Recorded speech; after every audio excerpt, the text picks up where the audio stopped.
খাগড়াছড়ির চেঙ্গি নদীর ওপর একটি রাবার ড্যাম কেটে দিয়েছে দুর্বৃত্তরা। এতে নদীর দুই তীরের প্রায় ১,২০০ একর জমির ফসলের আবাদ নিয়ে বিপাকে পড়েছেন কৃষকরা। পানছড়ি উপজেলার শান্তিপুর এলাকার এই রাবার ড্যামটি দ্রুত ঠিক করার দাবি জানান তারা। খাগড়াছড়ি থেকে মোহাম্মদ জহুরুল আলমের পাঠানো তথ্য চিত্রের রিপোর্ট।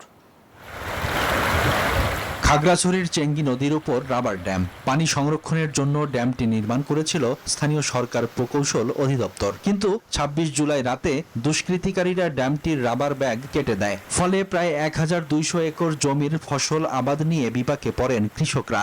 অত্র এলাকার ১২০০ একরের মতো কৃষি জমি এই রাবার ড্যামের মাধ্যমে আমরা চাষ করে আসছি। রাবার ড্যামের আওতাভুক্ত যে জায়গাগুলো আছে এগুলো চাষাবাদের খুব অনুপযোগী হয়ে পড়বে।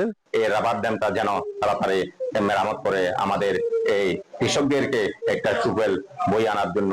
এই ঘটনার পর রাবার ড্যাম পরিচালনা কমিটির সাধারণ সম্পাদক পানছড়ি থানায় একটি মামলা করেছেন। তখন আমরা ওই বিষয়ে পানছড়ি থানাতে একটা সাধারণ ডায়েরি করি। ওটা যদি আগামী মেরামত না নেওয়া হয় তখন বড় মৌসুমে বড় ধরনের একটা ব্যাঘাত ঘটবে।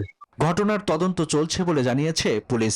আমাদের কাছে একটা জিডি করেছে, আমরা জিডি তদন্ত করে দেখছি, তদন্তপূর্বক আইনগত ব্যবস্থা গ্রহণ করা হবে। শীত মৌসুমে ফসলি জমি রক্ষায় দ্রুত রাবার ড্যাম মেরামতের আশ্বাস দেন এই কর্মকর্তা।